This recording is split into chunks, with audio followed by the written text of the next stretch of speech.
Honor you as I honor myself. My name is Kathia Bruno, and welcome to my channel. Tonight's title, You Mad or Big Mad, is it's really, I think it is right on time for everything that's happening right now. Um, there are a lot of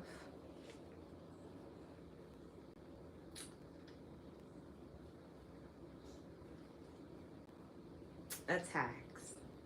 And right now, that word is a lot more triggering and sensitive because of things that are happening in the world. But people who don't understand history to learn from it are doomed to repeat it. And one thing I've come to learn, if God allowed it to happen, it's because He permitted it to happen. And for somebody like me who has been through the trenches of trenches, how are you going to prove Him right? And there are 3 scriptures that I have for today. The first is James 4, verse 6 through 8. 1 John 4, verse 4 through 6. And 2 Corinthians 10, verse 3 through 5.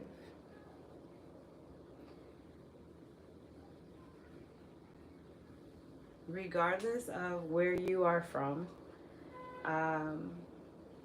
nationality, ethnicity, political affiliations, regardless of where you're from or the things that make you a person, a human being, history is history, and every single day that you're alive, you are a part of history. Once you have seen your sunset, everything about your life that you have worked so diligently to accomplish becomes a part of written history. In this country, history is selective in how it is shared and told. For instance, this particular week is celebrating Independence Day at the end of this week. Hey loves, welcome. This country, however, was occupied, this land that we call a country was occupied by people. European refugees fled from Europe to get away from a greedy dictating king. They fled to this country. These people came here with savage brutality, deception, imposter syndromes. They were running for their lives, for freedom. So when they came to this country, just like everybody else who comes to this country, they came here seeking a better life. However, they came here with hidden agendas, and they forced themselves on the people who were here under lies and hidden agendas. The war for independence was actually fought over 3 different continents. Right now, we are seeing wars abroad, and though we are in America, we are forcing ourselves to be a part of this, as well as other countries. History will repeat itself one way or another. In the lies, bringing it back to more specifically to you and myself, we are people who live lives. So when things are happening around us, when we're seeing the things that are going on that don't agree with us, that don't look good, God is still in there. Whether you invited him into that situation or not, someone else did. And thank God other people are praying.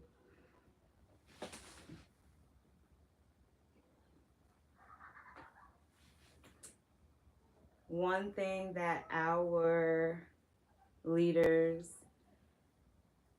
are not capable of doing at this point in time is inviting God into the situation. God never intended for us to be ruled by each other. None of us sit high enough to rule over any other human life. Greed is something that exists within the hearts of men. God is a just God.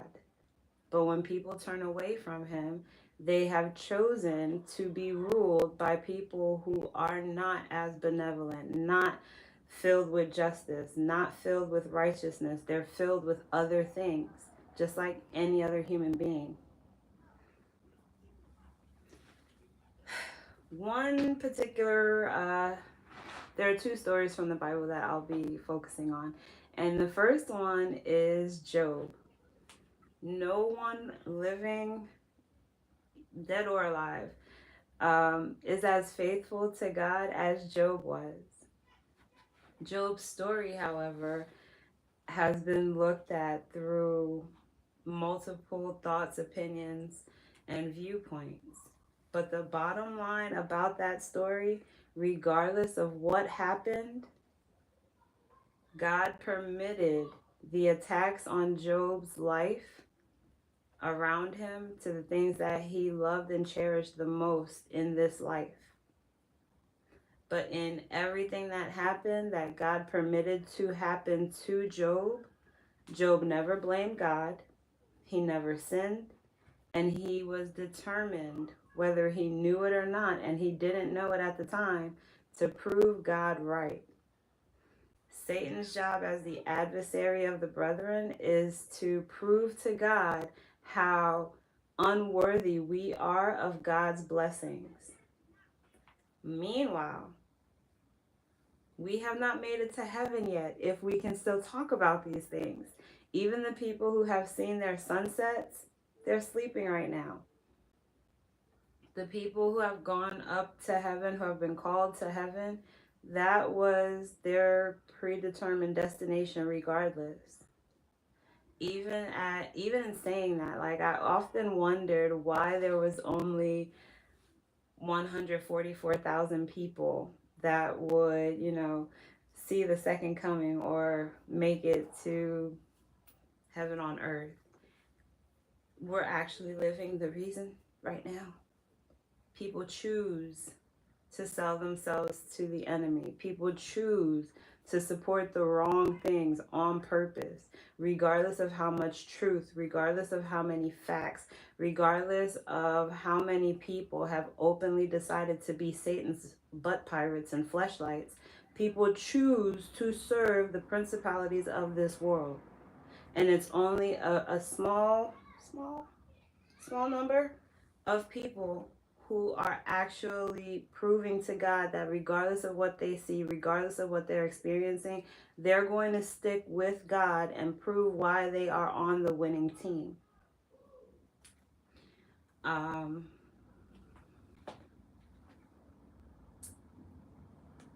Which brings us to the first verse. James 4, verse 6 through 8. And he gives grace generously. As the scriptures say, God opposes the proud, but gives grace to the humble. So humble yourselves before God. Resist the devil, and he will flee from you. Come close to God, and God will come close to you. Wash your hands, you sinners. Purify your hearts, for your loyalty is divided between God and the world. So there are people who want to serve God, however, based on their bank accounts, based on their political affiliations, based on their career choices, based on their daily lives, they can't fully commit to God, because that would mean that they would have to turn their backs on the things that they do every day. At the same time, the devil's job is not, to necessarily to kill anybody. His job is just to see how many fallen spirits he can take from God, proving that he is a better God than God. And there are people who are determined, by all means, to prove God wrong. Meanwhile, the God of heaven, the God who is a triune God with Christ Jesus. Hey, love. Oh, I didn't even see that. Sorry. Let me move this.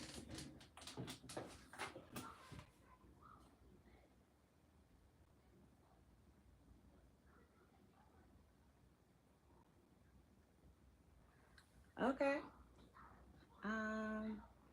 So a few messages apparently are being held for review.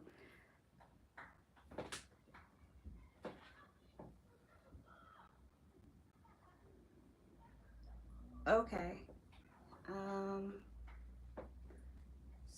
So I'm not even sure what's going on tonight, but just like the title says, you matter no. There are certain things I'm not going to respond to. There are certain things I'm too blessed for that. But you have a great day. Back to what I was saying. All the things that you see happening around you, you are perfectly okay. You still have your sound mind to evaluate what's happening. With that, what are you choosing to do with your sound mind? How are you choosing to prove God right? If God is truly the head of your household, the head of your life, how are you showing up for him? And whatever that answer is, whatever intensity you're doing that with, that is also you drawing closer to God. The more you show yourself and, within your life that you love God out loud, the more he's going to draw closer to you.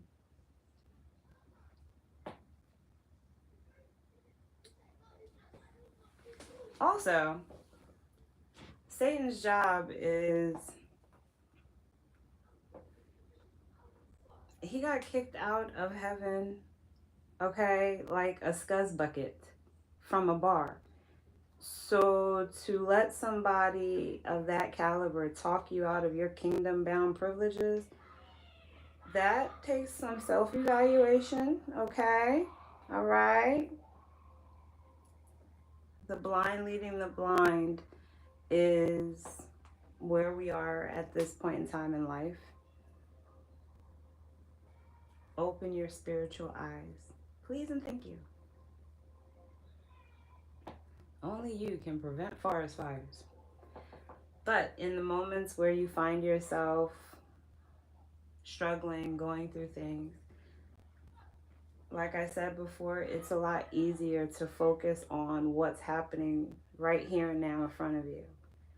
It is a lot, oh, thank you. It's a lot easier for people to focus on the things that hurt rather than focusing and remembering how good God has been. You have your everyday life. You have your being. You have everything that is good about you. You have a reason to love. People have a reason to love you. Remember the fact that he is the God who never loses. A lot of the stories in the Bible with God's chosen people, the reason why they struggled longer than they needed to is because they could not remember how good God had been to them. They couldn't remember how merciful God had been to them. Hey, love. Oh, welcome. Thank you. But it's your choice. And every time you make a choice to prove God right, you are exercising your God-given ability to be a weapon of death and destruction to the principalities of this world. Guess who does not want you to be you? You were uniquely created to be a weapon to anyone that would set themselves up as the enemies of God and heaven. You are a dangerous weapon. But you have to be you. You are a unique weapon. Everything about you is a unique death-defying blow to Satan and all of his toys. Being your authentic self is nearly impossible if you don't invite God to be the center of your life. You're only going to be looking at the things that your eyes can see from other people. Which brings us to our next verse. 1 John 4, verse 4 through 6. But you belong to God, my dear children. You have already won a victory over those people. Because the Spirit who lives in you is greater than the Spirit who lives in this world, those people belong to this world. So they speak from the world's viewpoint, and the world listens to them. But we belong to God, and those who know God listen to us. If they do not belong to God, they do not listen to us. This is how we know if someone has the spirit of truth or the spirit of deception. Hey, love. But yeah. Exercising your faith is like the best way to express the spirit that God has given you. It's the best way to strengthen the spirit dwelling place that you are allowing God to come and rest in when he comes to you. So the way that you physically exercise your faith is by making choices that align with what God has for you and what he wants you to do.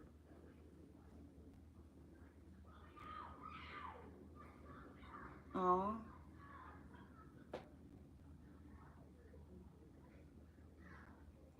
I can pray for you, but I'm not good at singing. I definitely hope you have a blessed and happy birthday. I'm sorry you're having a hard day on your birthday. And even with whatever made it a difficult day for you, the devil wants you to be defeated, sad, and depressed. But God gave you another year to evolve yourself and your gifts. And the more you do that, the more you piss off the devil. So, be happy on purpose.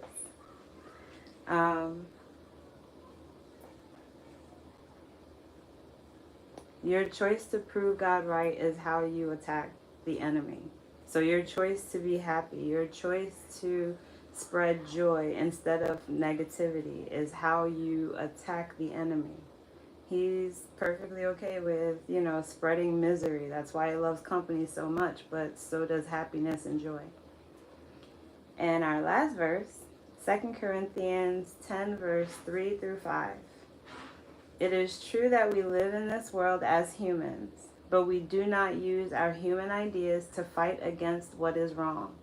It is like we are fighting in a war, but we do not use human weapons.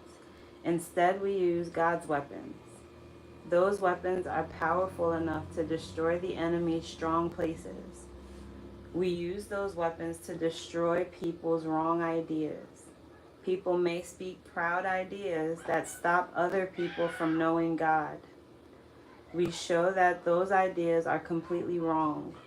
We change the way that people think so that they want to obey Christ.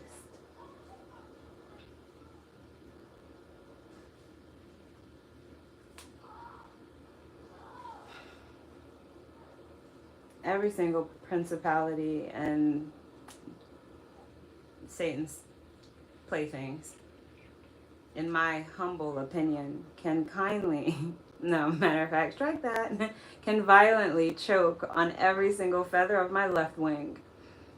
I choose to be me. I choose to serve the God who never loses. I choose to serve the God who will always be the person that I bring my issues to in exchange for his perfect peace. There are so many things that I am experiencing that at no point in time am I going to, sit there and just be depressed or angry or upset, even as I'm getting ready to go to my cousin's funeral. I could be sad, and believe me, I'm heartbroken over it. There are people I would be okay if God took them away, but no, you took away somebody that I genuinely love. But I'm still going to choose to be happy. Regardless of how I'm feeling, God still has greater in store. And if it happened, God permitted it.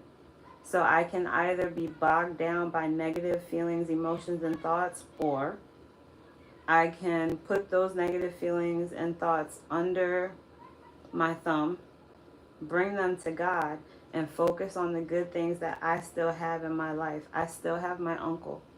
I still have the rest of my family. I still have love to give. I still have love to receive.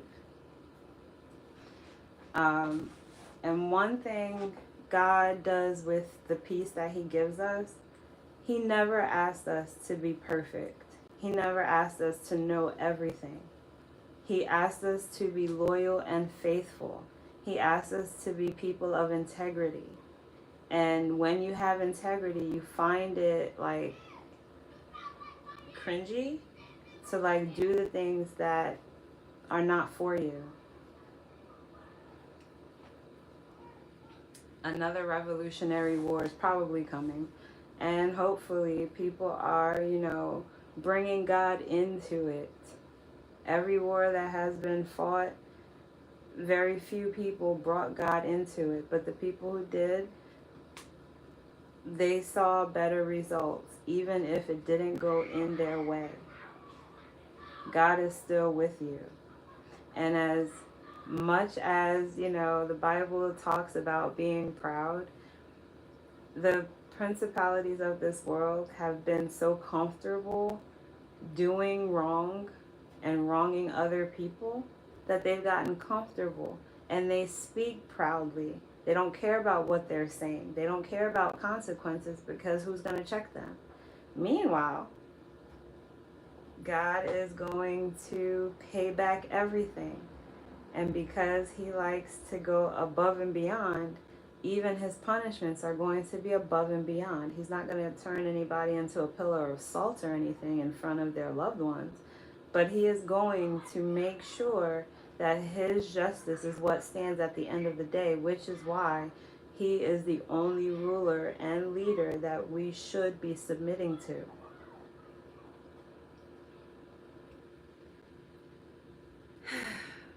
But yeah, as we are getting ready to celebrate the 4th of July, most people don't even call it Independence Day because that's a joke. It is a lot easier to focus on what independence means for you, to think independently of what the masses are saying, to be yourself authentically, regardless of what other influencers are telling you you should be or how you should live your life. If you are submitted to God, that means that you are submitted to love. And if that is the case, then you are going to do the things that give life to love. C.C. Winans had said, live like you're loved. Or love like you're lived. I think it's lived as like you're loved. And like that is so mind-blowing. Because if you're loved, it means you already know somebody's going to be patient with you. You already know somebody's going to go through the hardest parts of your day, your life, your week, your year with you. You already know that somebody is purposely there waiting to give you peace. You already know that somebody wants to put you in your soft person era. That is God. And no point in time did He ever say your happiness is going to come from another human being. No. When you're in community with people, they pour out happiness freely to everyone in the community. So you're going to receive happiness like from other people. It's residual, it's overflow. And when you're around people that have nothing but good things, positive things that they're pouring out on purpose, that's their overflow. And when your overflow is something positive, then you're always going to have some type of positivity. You're going to have another source. So when you're running on E, somebody else, whether they know you need it or not, is going to pour into you on purpose. But when you submit to God and know that He's the person that loves you by the definition in the Bible, it makes people who fail to love you properly not even a big deal. It's okay. I was never counting on you to make me happy. So if somebody disappoints me, you're not God. So it's okay. You're human just like I'm human. I'm going to disappoint people. I'm going to hurt people's feelings. It's bound to happen. And if I can accept that these things are true about myself, then how dare I not accept the fact that somebody else is capable of the same things, good, bad, right, wrong, or indifferent. But my hope is still going to be that everything that somebody is pouring out toward me, onto me, are the things that God wants me to have. Same thing with you. Anybody that you have that's pouring out something onto you, you have a choice to receive it or not. I tell people all the time, whether I receive something or I don't receive something. If I'm around someone who's carrying a spirit of depression, that's not of God. So if somebody's trying to pour depression onto me, it's not happening. So again, you mad or no? You mad or big mad? If somebody's expecting me to like be heartbroken, be sad about something, it's not happening. So you're going to be upset all by yourself. I, on the other hand, I'm going to move forward, move on with my life, and whatever God has for me, I'm going to receive it. And I'm going to thank Him in advance. I don't know what it's going to be, who it's going to come from, how it's going to happen, but I thank God in advance. What else am I going to do? Anything that's not, serving God or walking in His perfect will for my life means that I'm giving something over to the enemy, and that's the losing side. Regardless of how much power they have, regardless of how many resources they have, whether they have resources on a nuclear level or not, whatever God allows, He permitted. And if I still have breath in my body, I get to see another day, and I get to live under God's protection. And so do you. But yeah, that's all I got for you today.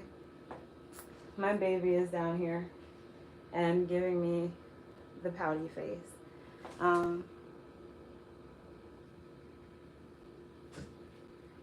I do have a dog.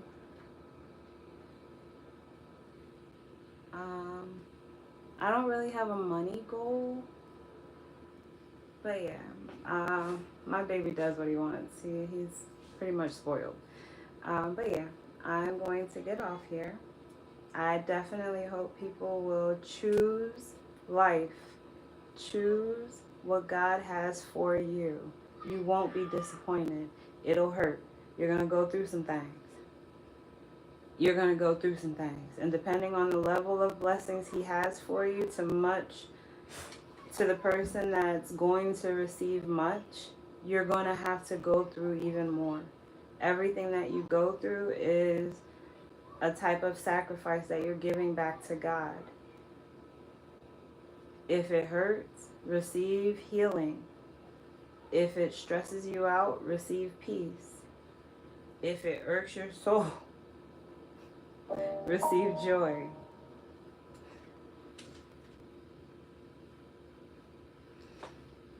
But yeah, I am going to end it here. I hope everybody has a wonderful night. Until next time, I don't know if I'll be doing an episode next week. We'll see. I don't want to, I stopped announcing my time on these because I don't want to make a commitment that I'm not going to keep. I've been around enough people who have made commitments or promises and they don't do it, and I don't want to be one of those. So me sharing my thoughts, my feelings, my experiences, that's a lot for me. But yeah, I'm pretty sure after this weekend, I'm going to need a break, and I'm going to need my peoples to pour love back into me as I'm pouring love into them. But yeah, I do have a few dates that I'm looking forward to. And yeah, new beginnings. But I hope everybody else who has, new blessings coming to them, new people in their lives, I hope everybody walks into whatever they're going into with a happy heart, a light heart, and a clear mind, and bring God into it. Lord, when you wake up, you should definitely pray. Like, that's part of your first fruits. Give God the first of everything, including the first couple of minutes of your day. But bring God into it. Lord, I'm going out with this person. I'm going out with this group of people. I'm having lunch here. I'm having a meeting here. I welcome you into it. And I ask that you meet me there. Leave your presence so I know that you are with me. When you wake up, Father, I pray that I see your blessings and your hand in my life today. Look forward to the things that you're asking God for. But until next time, adjust your crowns, honor thy royal. Have a good night, loves.